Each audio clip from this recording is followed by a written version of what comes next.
구독, 좋아요, 알림 설정 부탁해요. 포석정. 이곳은 포석정입니다. 신라 말기 경희왕이 풍류를 즐기다가 후백기 정원에게 붙잡혀 자결을 강요받은 곳으로 알려져 있지요.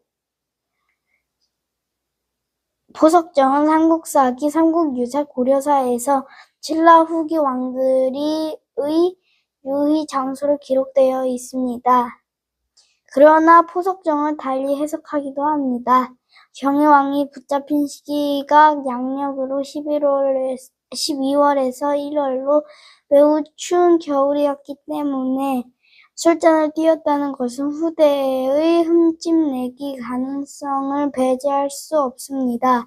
안타깝게도 그 다음 경숭환 때 935년 천년의 신라는 고려에 멸망하여 역사의 뒤안길로 사라지게 됩니다. 이 근처 신라의 건국 설화 나정과 가까이 있어 신라의 멸망이 더욱 인상 깊습니다. 나정. 신라는 BC 57년에 세워졌습니다. 이곳은 그 신라의 건국과 관련한 박혁거세 설화의 그 장소 나정입니다. 박혁거세 설화는 삼국사기 삼국유사 제왕 운기에 언급됩니다. 오물가에 흰말이 엎드려 자라고 있어 그것을 살폈더니 자주빛의 알이 있었고 마른 사람들을 보자 길게 울고는 하늘로 올라갔습니다. 그 알을 깨뜨리자 산의 아이가 나왔는데 이를 정의롭게 여겨 동천샘물에 목욕시키니 온몸에서 빗살을 뿜고 새와 짐승이 춤추며 하늘과 땅이 흔들리고 해와 달이 천명했다는 그 우물가가 여기 나정입니다.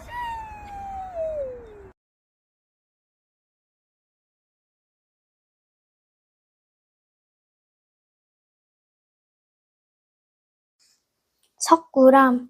석굴암은 국보 24호로 지정되어 있고 1995년에 유네스코에 등재되었습니다. 경덕왕 때 김대성의 발원으로 751년 착공하여 해공왕 때 완공한 것으로 알려져 있습니다.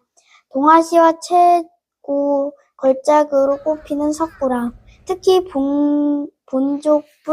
봉종불 석가 열애불은 고요하고 온화하여 신라 정성기에 이룩한 최고 걸작으로 평가됩니다. 이건 TMI로 우리 엄마가 6학년 때 석굴암 본존 불상을 보고 이상형으로 어겼는데 우리 아빠가 참 그 모습을 닮았습니다. 이상형과 결혼했네요. 불곡사. 석굴암과 마찬가지로 유네스코에 등재된 불곡사도 경덕왕 때 김대선의 발원으로 751년 창건하였습니다. 석굴암이 전생의 어머니를 위해서였다면 불곡사는 천생의 어머니를 위해서 지었다고 합니다. 일반인의 세계와 부처의 세계를 구분짓는 자문 앞에는 천운교와 백운교가 있습니다. 둘계단이 참 아름답고 웅장합니다. 불국사 고금창기에 자문 천운교, 백운교라 기록하고 있어 아래가 백운교, 위 계단이 천운교임을 알 수 있습니다. 다보탑. 동정 10원에 나오는 탑입니다. 원래 4마리의 사자인데 일제시대 때 분실되어 현재 1마리 남았습니다. 이 석탑은 전형성을 탈피한 형태로 층수도 2층, 3층, 4층 다양한 해석이 있습니다. 어쨌거나 이형 석탑의 백미로 평가받고 있습니다.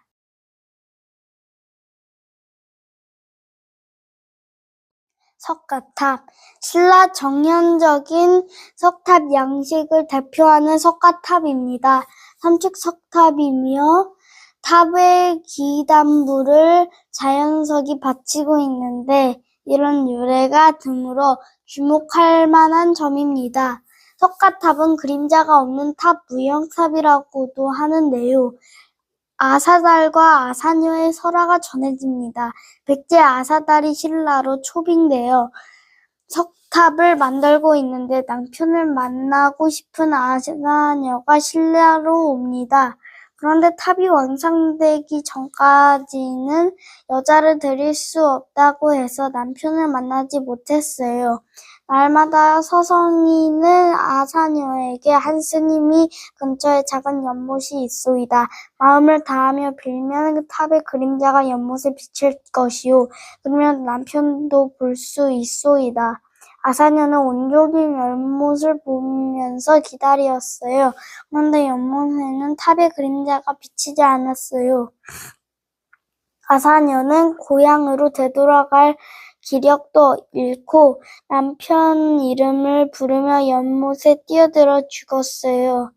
아사달이 연못으로 왔는데 아사녀의 모습이 부처님같이 보이며 바윗돌에 겹쳐 보였어요. 아사달은 그 바위에 조각을 하였대요. 얼마 전 종연한 정연이 드라마에서 쌍탑 정설이라고 이 탑들과 얽힌 이야기를 재밌게 그려냈었죠. 동굴과 월지. 동일문무왕 그 문무할 때 지은 거고요. 삼국통일 축하 기념으로 지은 거래요. 674년쯤이라고 합니다. 675년 매소성, 676년 기벌포 전투로 왕정 통일한 676년보다 조금 이른 시기네요.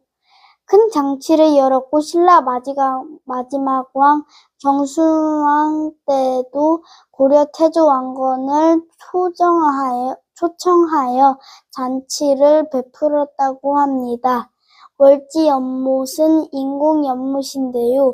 전체적으로 서정적이네요. 첨성대는 성동여왕 재위 기간에 만들어졌는데요. 시기에 대해서는 633년설, 647년설이 있어요.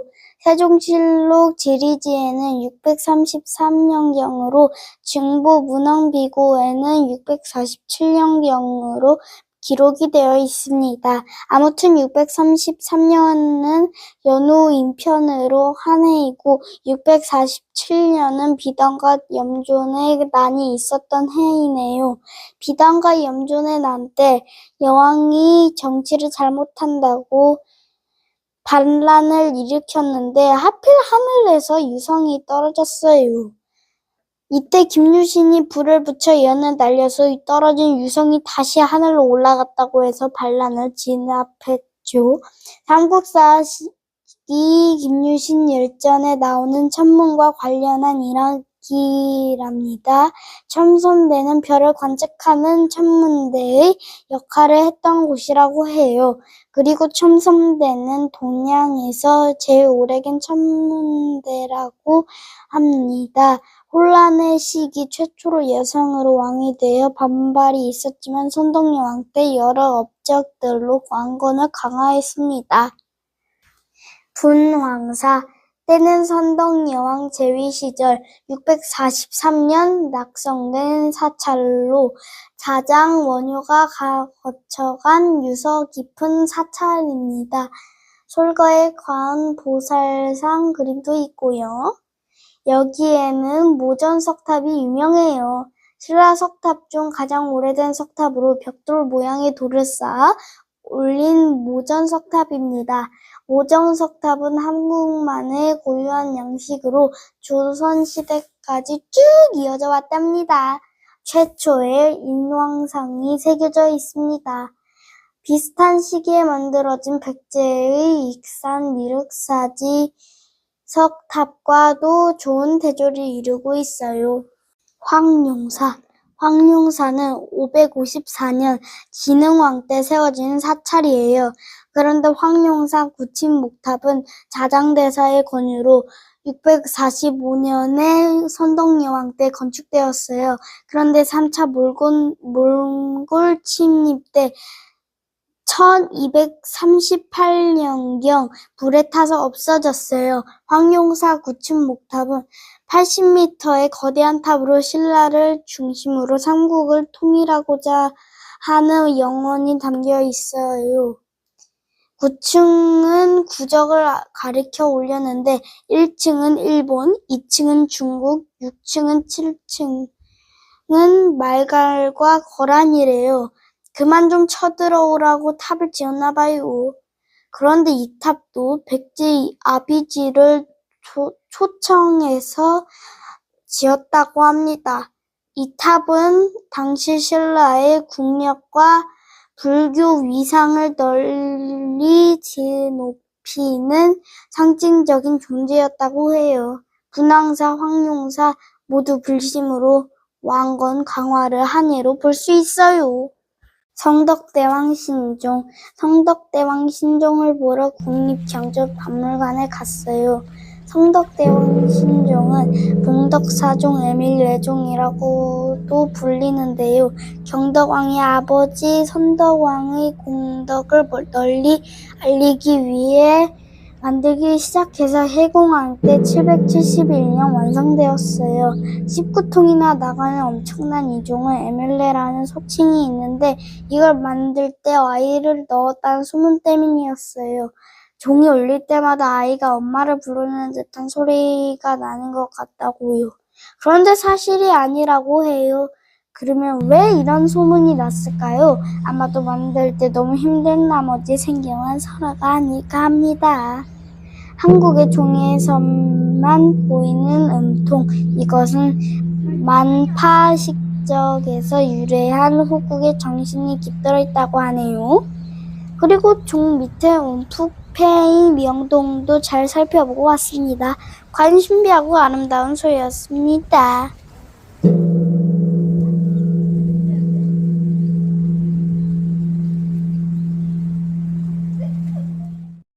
경주 여행을 하면서 천 몇백 년 전 유적 유물들이 병고와 전쟁 속에서도 견뎌내어 우리 곁에 남아있다는 것이 신기했어요.